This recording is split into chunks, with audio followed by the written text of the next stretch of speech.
Venez à la barre, s'il vous plaît. Oui.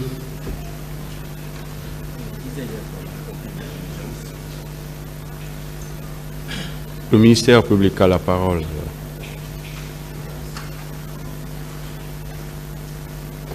Monsieur Uribailo, vous pouvez attendre un peu, s'il vous plaît. Ah, ok. D'accord. Vous pouvez attendre par là.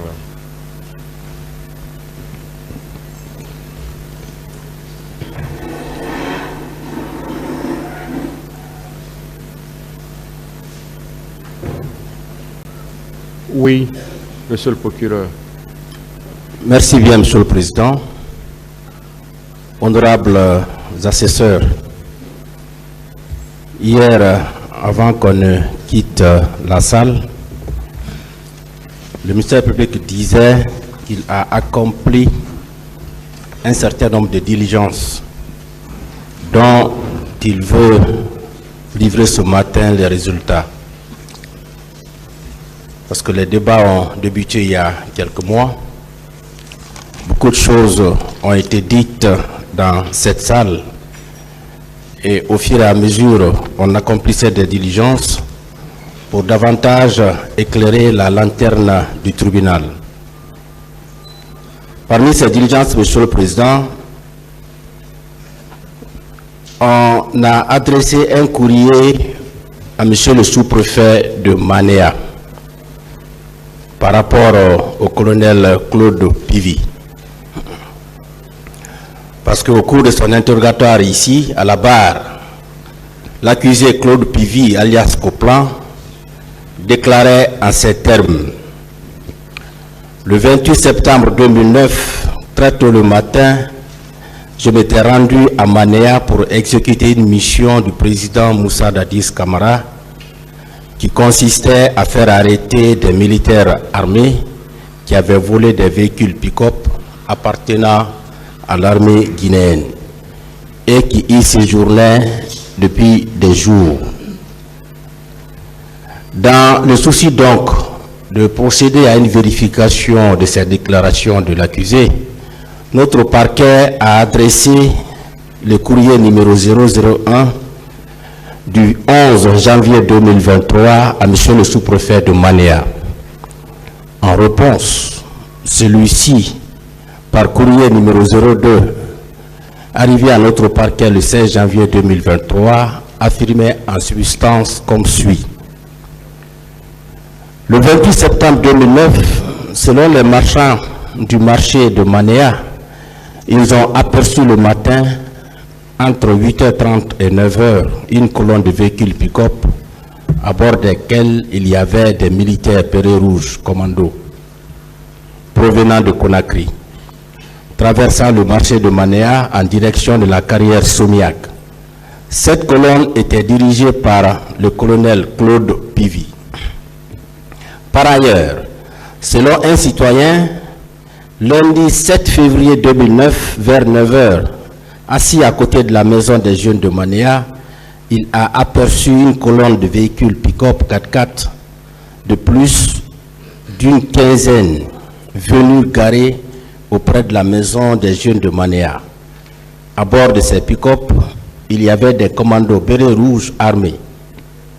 5 minutes après, ils ont emprunté la direction de Yamala, terrain de foot, situé à 800 mètres de la route nationale numéro 1. Le cortège était très impressionnant, dirigé par le colonel Claude Pivy, qui a été reconnu par les citoyens à travers des coris sur la tête.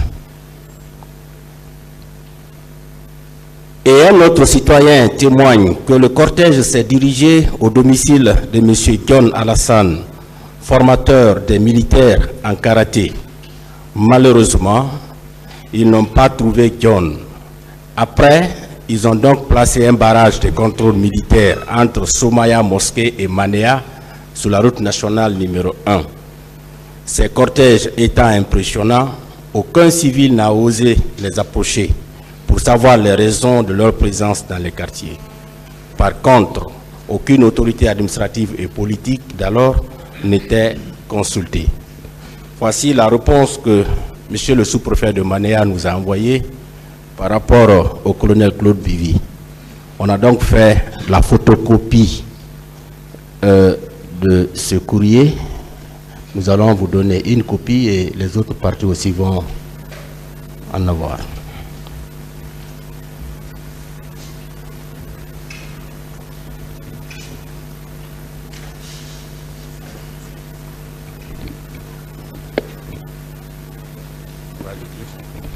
Monsieur le Président, on va donner lecture de ces courriers ou bien vous préférez qu'on les partage simplement? Voilà, c'est mieux, monsieur le procureur, parce que je ne comprends pas. C'est mieux que vous partagez les courriers au moment venu. D'accord. Vous pouvez les commenter. Il n'y a pas de problème. Ah, merci bien.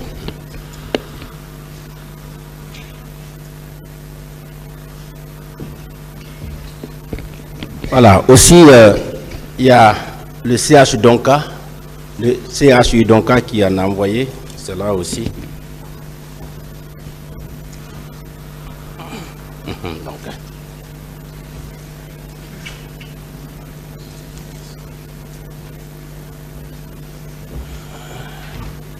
Il y a la clinique Marwan par rapport à CC Raphaël qui a aussi envoyé une réponse.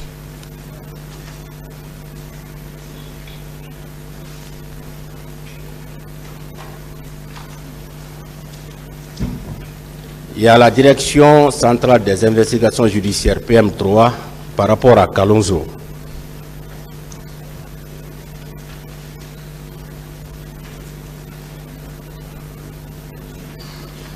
Il y a la Banque centrale par rapport à l'ouverture d'un compte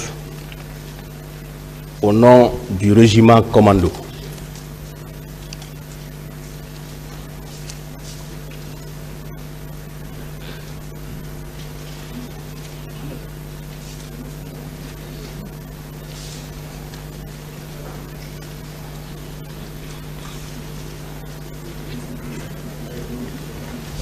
Et enfin, il y a Kalia.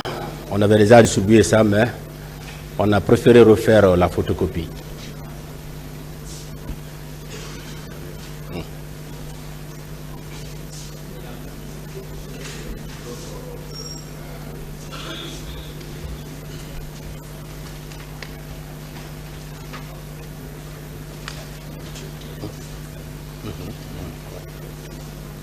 Voilà.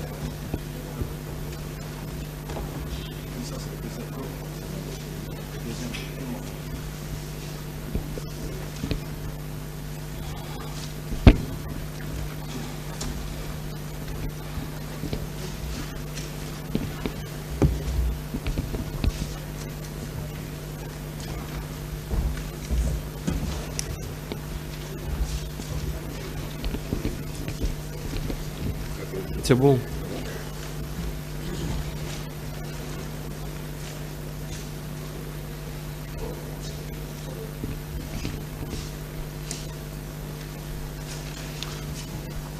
Monsieur le Président, distingués assesseurs,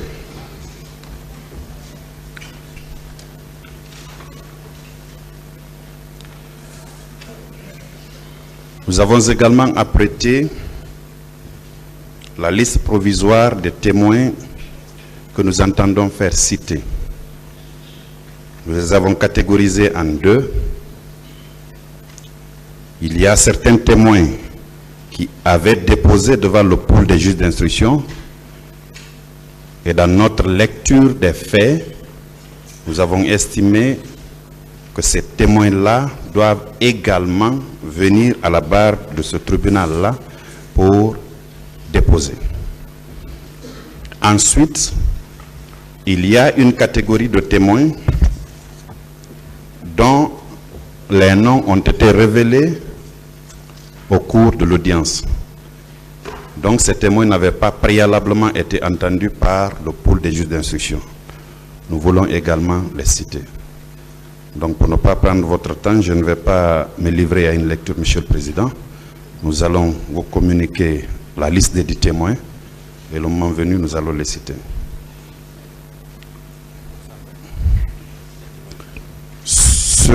c'est sur le fondement des dispositions de l'article 422 du Code de procédure pénale. Monsieur le Président, honorable assesseur, hier soir, nous vous avions indiqué que nous avions des réquisitions à vous présenter. Pour des raisons de convenance personnelle, nous avons préféré ajourner les dites réquisitions. Donc vous voudrez bien continuer l'audience avec l'audition de témoins comparants. Je vous remercie.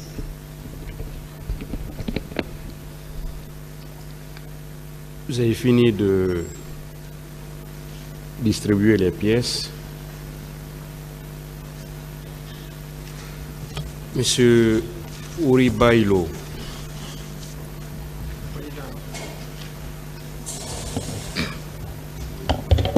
Vous voulez parler dans quelle langue, s'il vous plaît? Française, Monsieur le Président.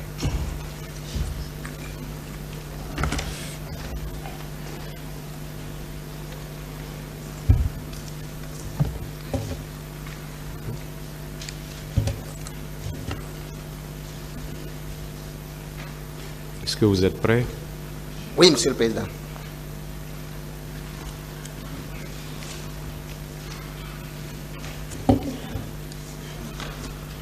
Quel est votre nom, s'il vous plaît? Je me nomme Ouribay Loba. Vous avez quel âge? Je suis né en 1970. Où? À Pita. Quelle est votre profession? Je suis avocat, Monsieur le Président. Où vous êtes domicilié? Actuellement à Tombolia, commune de Matoto.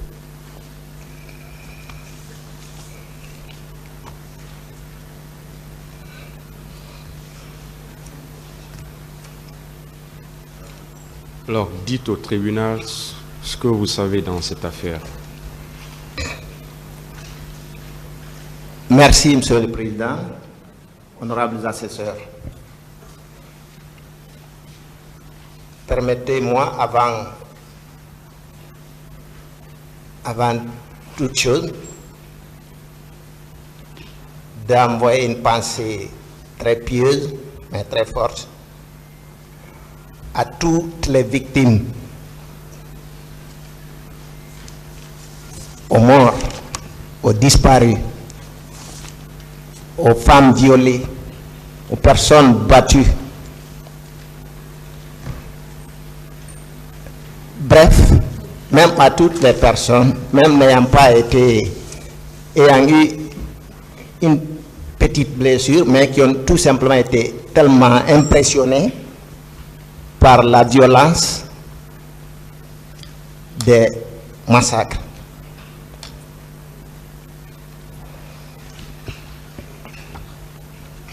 Ainsi, moi je suis partie civile parce que j'ai perdu lors de ces événements mon petit frère bien-aimé qui s'appelait Elijah Sanba.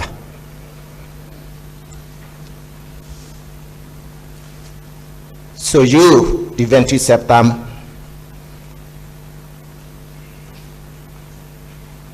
il est sorti, mais ce n'était pas dans l'intention d'aller au stade. En fait, il avait un programme avec un de ses amis pour aller assister à un baptême dans la belle famille de ce dernier. Donc, il est sorti l'attendre au bord de la route. Mais il a été emporté par la vague des mouvements, la foule des manifestants qui l'a suivi.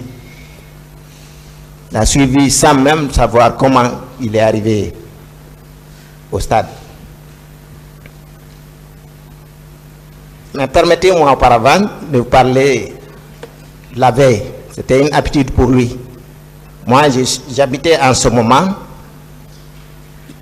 Kaloum, le quartier sans fil précisément. Lui, il habitait Hamdallah. Donc, tous les week-ends, les vendredis, il descendait chez moi entre 17h et 18h, où il restait jusqu'à 22h avant de rejoindre chez lui, Hamdallah. Mais ce jour-là, cela n'a pas pu avoir lieu parce que il avait un programme, bon, il y avait un mariage d'un de ses amis où il est allé assister. Puis le dimanche, il n'a pas pu venir aussi parce que il me disait qu'il devait se préparer pour le lundi, là, comment on appelle ça, pour accompagner son ami au baptême. Donc, ce jour du 28 septembre, aux environs de 9h, en tout cas très tôt dans la matinée, c'est moi qui l'ai appelé parce que je savais qu'il y avait ces manifestations. Il n'a pas l'habitude d'aller dans les manifestations. Donc je l'ai appelé pour connaître sa position. Il m'a dit qu'il était là dans l'attente de son petit frère et de son ami, mais la foule, quand la foule est arrivée à son niveau, vraiment il l'a suivi. Donc il est en route pour le stade. Donc son programme de baptême a été avorté là. Donc une fois au stade, c'est moi qui l'ai appelé.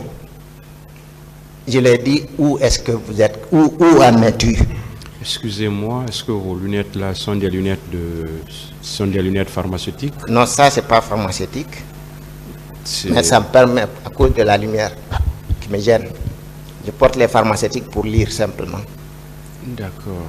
Voilà. Parce que là, si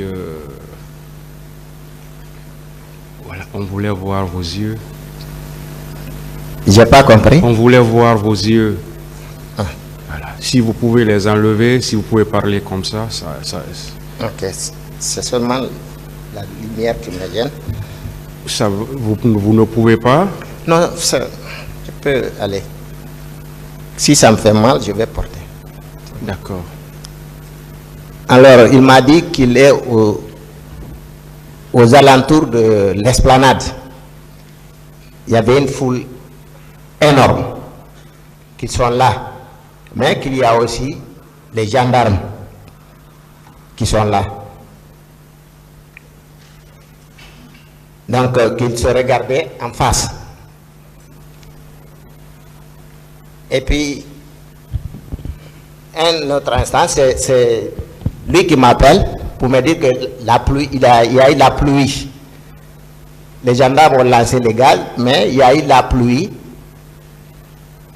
Donc ça a permis que les gens se dispersent à cause de la pluie. Les gens sont rentrés dans les quartiers de l'Andrea et de Dixine. Mais c'était une pluie qui n'a pas duré, une forte pluie, mais qui n'a pas duré. Donc ça s'est arrêté et puis les gens sont revenus encore à leur place. Et là, c'est lui qui m'a informé aussi que les gendarmes ont tiré des gaz et là il y a eu les premiers morts. Deux personnes sont tombées sur l'esplanade. Et lui, il l'a vu personnellement. 2 personnes sont tombées. Ça, c'était en présence, m'a-t-il dit, de colonel Kieboro. Il était présent avec ses hommes. Après, il m'a dit que des tractations se sont poursuivies, ont eu lieu avec les leaders.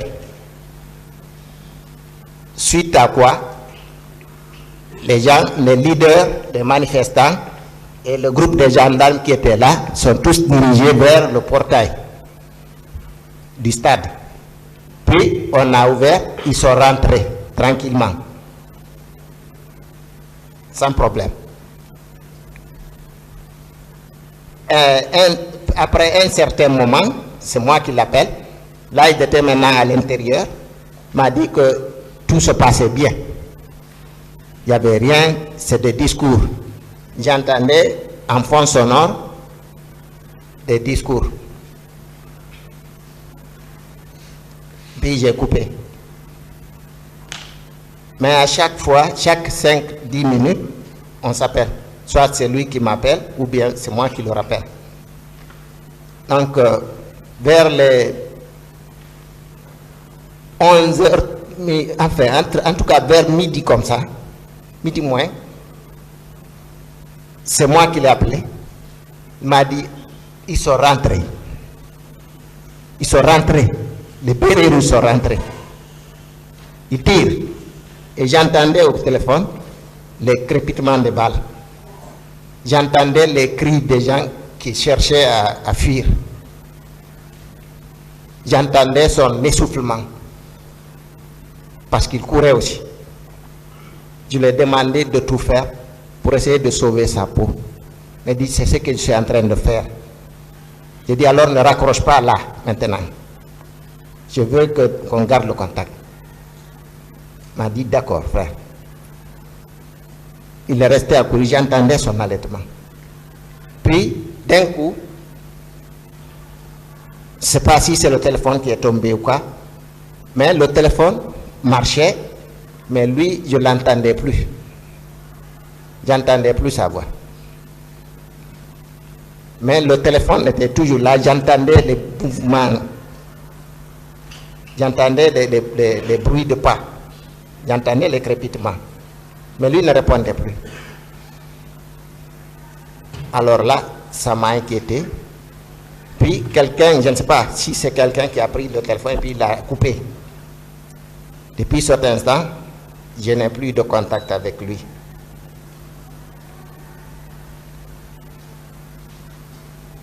Alors, d'où l'inquiétude. Vers 12 heures, je mets la télé sur France 24. Je vois en bande passante massacre au stade du 26 septembre. Bilan provisoire, 10 morts en bande passante. D'où l'inquiétude croissante. Je n'avais plus de contact avec lui. Je n'avais aucune nouvelle de lui. Mes autres sœurs et frères, tout le monde cherchait à m'appeler pour savoir si je n'ai pas de nouvelles. Les amis, bref, tout le monde, tous ceux qui le connaissent. À 13 heures, certains de mes amis ont dit, bah, écoute, ils ont commencé à transporter certains blessés aux urgences, notamment à Donka et à Ignace-Dine. Immédiatement, je me suis transporté d'abord à Ignace-Dine, aux urgences, où on a fouillé partout, mais là, on ne l'a pas trouvé. À 14 heures, on s'est transporté en compagnie de ma femme et 2 de mes grandes sœurs à l'hôpital Donka. Et là, j'ai été témoin de certaines scènes. J'ai vu arriver certains corps. On a débarqué des ambulances. J'ai vu certains blessés aussi qu'on a débarqué, même dans certains Mabana. Mais les urgences étaient tellement pleines, il y avait tellement une cacophonie que c'était pas possible, on pouvait rien comprendre. Mais j'ai vu aussi du sang humain couler comme si on était dans une boucherie. Du sang qui coulait et qui suintait, qui descendait. les marches.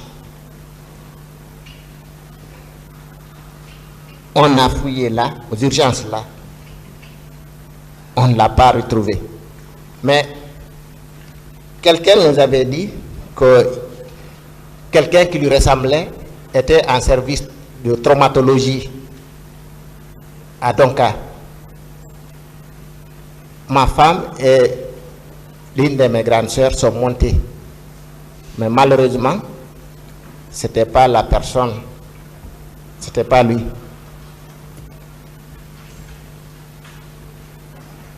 Et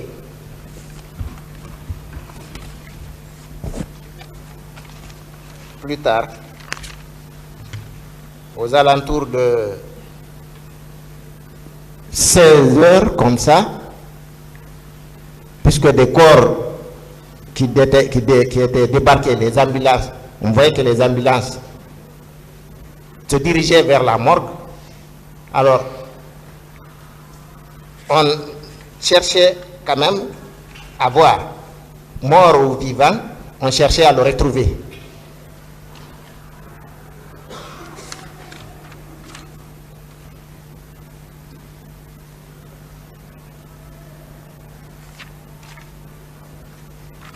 Mais toutes ces recherches-là sont restées vaines et aux alentours de 16 heures, entre 16 heures et 17 heures, hein, je crois bien, si je ne me trompe pas, les parents de victimes étaient là, nombreux à la morgue. Et puis, on a vu des bérets rouges arriver pour chasser tout le monde, que la morgue est interdite. Et puis, j'entends annoncer, c'est le ministre de la Santé. Le ministre de la Santé est là. Et les bérets rouges sont là pour garder la morgue. Désormais, personne ne va voir un corps là-bas.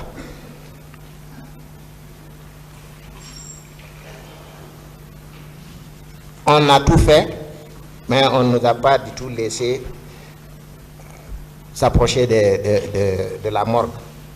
C'est là d'ailleurs que l'une de mes grandes sœurs a foulé son pied en essayant de fuir suite à la poursuite des bérets rouges qui étaient venus garder la morgue.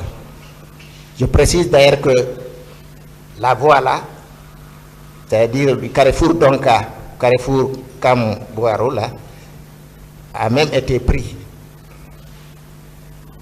Donc personne ne pouvait passer par là. Mais nous sommes restés aux abords. C'est là que, aux environs de 18 heures, j'ai reçu la nouvelle fatidique.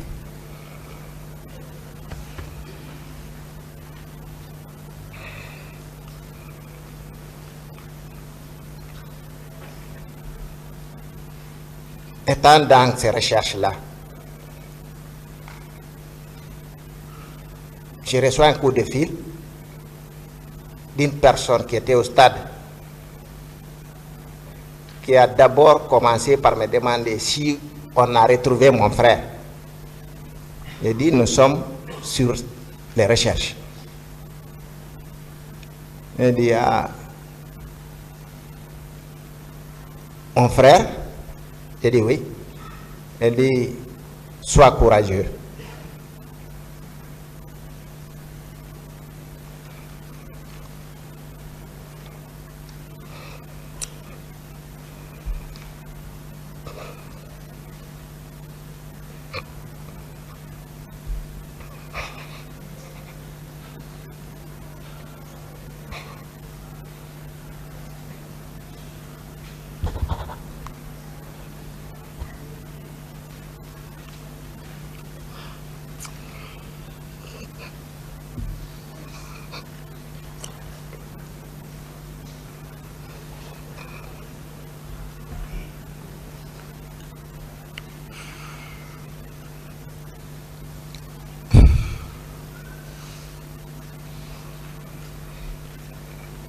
m'a dit, mon frère, j'ai vu Hassan parmi les morts.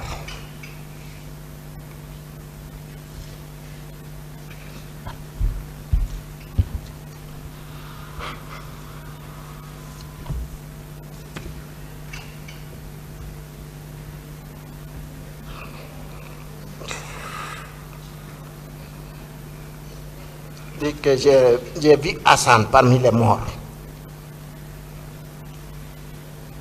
Pour être sûr, je me suis approché de lui, de son corps. J'ai bien vu que c'était lui.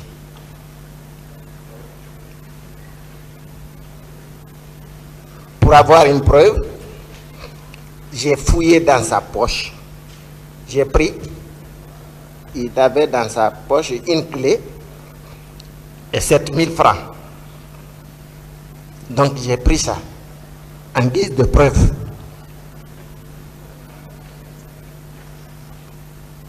Mais je n'avais pas osé vraiment donner l'annonce. Je lui ai demandé où est-ce qu'il a envoyé la clé. Il m'a dit qu'il partait pour remettre à mon beau-frère. Donc ce qu'il a fait, dès qu'ils ont envoyé la clé, mon beau-frère est parti ouvrir. Il a mis la clé, il a ouvert chez lui. Il a dit, ouais, c'est sa clé. Il l'a refermé tranquillement. Lui aussi, il est resté là. Après, il n'a pas eu d'abord le courage d'informer, tout comme moi. Après, on a quitté. Donc, j'ai dit, rentrons à la maison, puisque on ne le voit pas, puisque je venais aussi d'apprendre la nouvelle là. Donc, une fois à la maison, je leur ai dit, écoutez, j'ai reçu un coup de fil tout à l'heure, alors qu'on était à Donka. Mais on m'a dit qu'on a vu notre frère parmi les morts. Il a même eu la preuve que c'est lui. Il a pris sa clé, on a vérifié, c'était bien lui. Bah.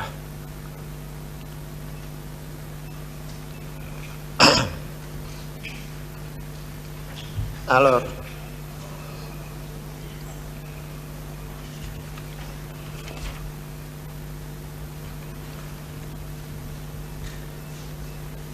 donc mes sœurs sont restées avec moi en ville là-bas jusqu'à 19h. Après, elles sont rentrées parce que elles habitaient la banlieue. Et on a informé quelques parents parce que mon papa et ma maman étaient en ce moment à Pita. Mais très inquiets, et aussi étaient au bout de fil à chaque moment.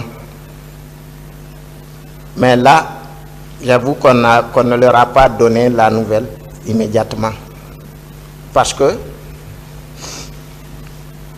quelque part, on ne pouvait pas, c'est-à-dire qu'on pouvait toujours dire que c'est pas lui. C'est pas lui, peut-être que se sont trompés, peut-être qu'on l'a amené ailleurs. Donc, le lendemain, mardi, on a continué les recherches, toujours. C'est-à-dire, on voulait soit son corps, soit s'il est vivant, qu'on sache ce qu'il est devenu. Donc, nous avons été au camp parce que Je précise qu'on avait des frères militaires. Ces frères nous ont dit, écoutez, il y a des gens qui ont été des manifestants qui ont été envoyés au camp ici. Mais nous, on ne peut rien. On ne peut rien, vraiment. Mais nous vous informons qu'il y a des manifestants qui sont arrêtés. Ils sont au camp ici. Allez-y voir chez Pivi et chez Keboro. Allez-y. Peut-être que vous allez voir là-bas. Je précise qu'actuellement, ces gens-là sont des colonels. Et jetez leur nom ici. Mais à l'époque, ils nous disaient qu'ils ont les mains liées, ils n'osaient pas. Mais quand même qu'ils sont témoins de ça. Donc, d'aller là-bas. Donc, deux de mes grandes sœurs et moi, nous avons été au camp. Quand nous sommes rentrés, moi je suis resté dans la voiture. Je ne sais pas comment ça s'appelle là-bas. Là. Et mes sœurs sont allées. Ce qu'elles ont pu faire, c'est que d'entendre les cris des gens. Parce qu'on leur a dit, ce que vous allez faire, vous aidez la personne. Si l'intéressé se trouve dedans, il va vous répondre. Il y avait aussi des personnes à l'intérieur qui appelaient. Donc, ils sont allés, ils ont appelé le nom de mon frère. Ils ont appelé le nom de mon frère. Il n'y a pas eu de réponse. Et chez Keboro et chez Pivi. Mais il y avait des gens dedans qui demandaient au secours, aidez-nous, aidez-nous. Les autres, mes soeurs aussi ont dit, nous aussi nous sommes à la recherche de quelqu'un. Et ces recherches, je précise, nous les avons effectuées, mais souvent, c'est dans l'incertitude, dans l'indifférence totale de beaucoup de personnes. C'est à peine même si certaines ne nous disaient pas qui les a envoyés là-bas, qui leur a dit d'aller là-bas. Ils ont eu ce qu'ils cherchaient. On a entendu même ça.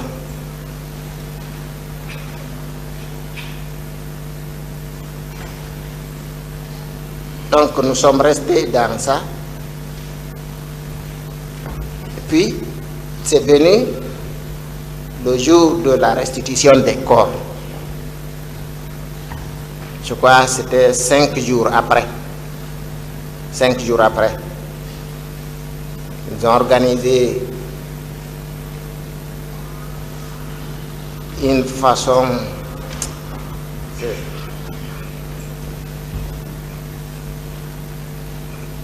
ce qu'ils ont appelé restitution des corps.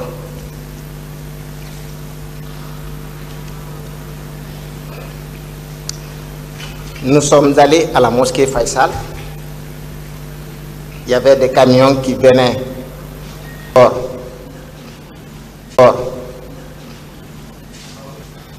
Les corps qu'ils ont gardés jusqu'après 5 jours. Beaucoup de ces corps-là avaient commencé à pourrir. Des visages commençaient à être vraiment méconnaissables. Des corps qui sentaient.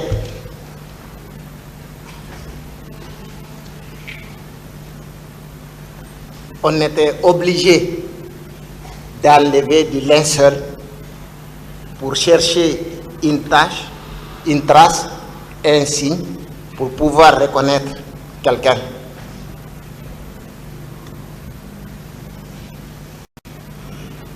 D'où vraiment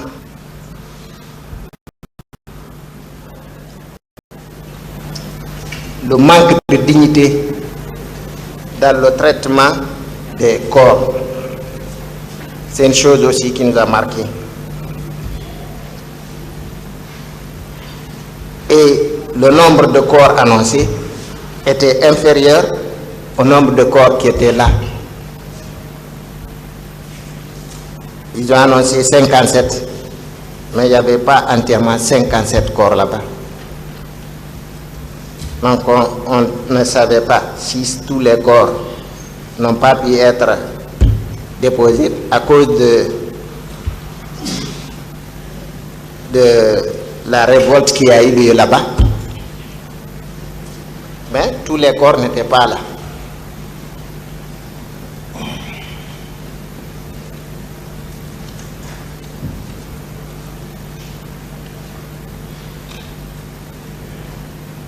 N'ayant pas pu retrouver le corps de mon frère là, nous étions obligés de partir au village, de partir à Pita, retrouver les parents. Mais là, Monsieur le Président, honorables assesseurs, je vous ai dit tantôt que le corps de mon petit frère a été vu sur l'esplanade du stade, avec d'autres corps alignés. J'en ai même une photo ici. Les corps là.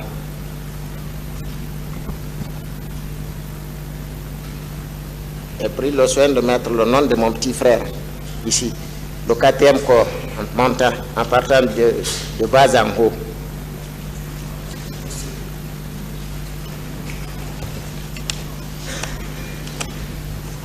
Le 4e corps, en partant de bas en haut.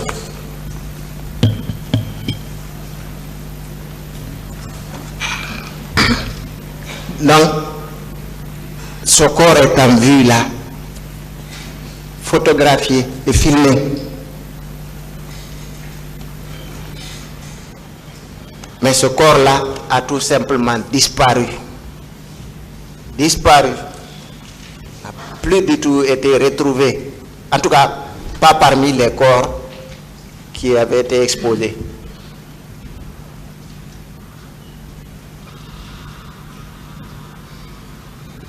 Les personnes qui l'ont vu là m'ont dit qu'il a reçu un coup à la nuque.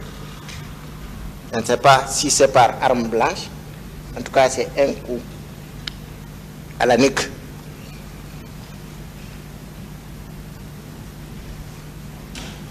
Mais après, il est resté introuvable.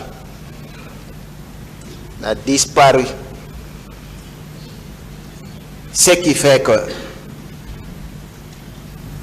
nous n'avons même pas une tombe où nous recueillir, Monsieur le Président.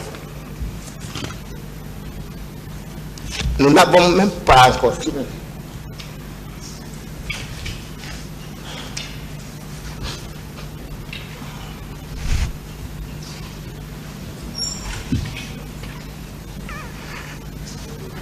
Nous n'avons même pas encore fini notre deuil. On ne peut pas se recueillir. Ce qui nous reste de lui, c'est son souvenir.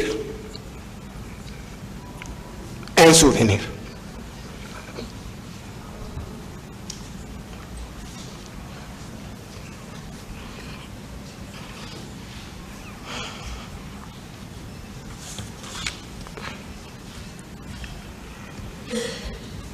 Donc je voudrais bien, Monsieur le Président, qu'on nous dise où se trouve le corps de mon frère. C'est bien une preuve qu'il a été tué. C'est également une preuve que son corps a disparu.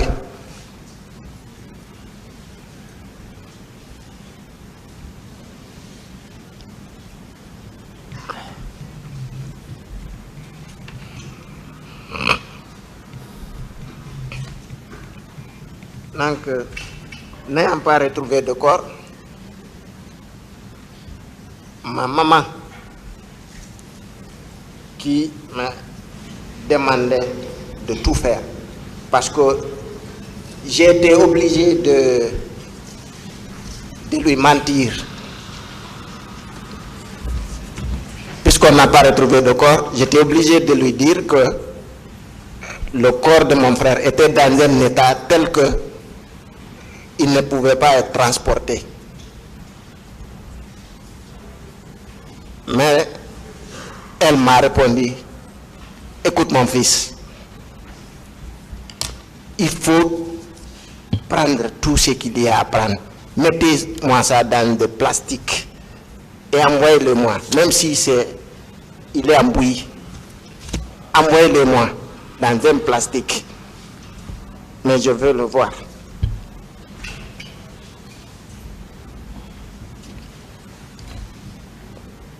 Finalement, une fois là-bas, on était obligé de lui dire qu'on ne l'a pas retrouvé.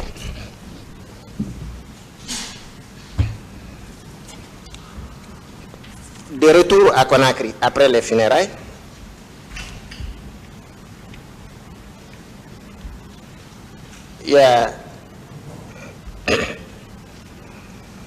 je suis passé également devant la commission d'enquête internationale, notamment devant Madame Fatou Bensouda, quand elle est arrivée ici.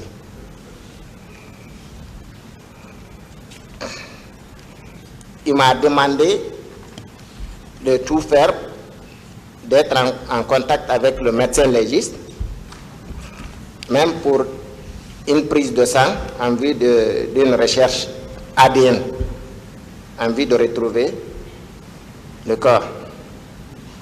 C'est d'ailleurs ce que j'ai fait.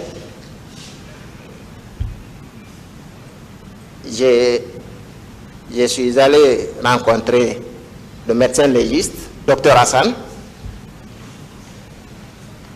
et je n'étais pas seul. Il y avait d'autres victimes encore, à qui on a pris du sang. On a fait une prise de sang. On nous a dit que les échantillons là devaient être transportés dans un hôpital en France, à Lyon précisément. Et que au bout de quelques mois, on aurait le résultat. Ça, c'est après que les corps qui n'ont pas trouvé de parents aient été enterrés. Donc,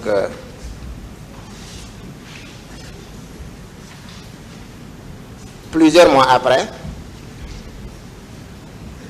Dr Hassan nous a dit finalement, en tout cas, moi, personnellement, que le résultat était négatif. Que parmi les corps qui étaient restés, qui auraient été enterrés de façon anonyme comme ça, il n'était pas. Donc, nous sommes restés dans ça. Et puis, on a institué le pool des juges d'instruction. Et là, j'ai aussi été entendu.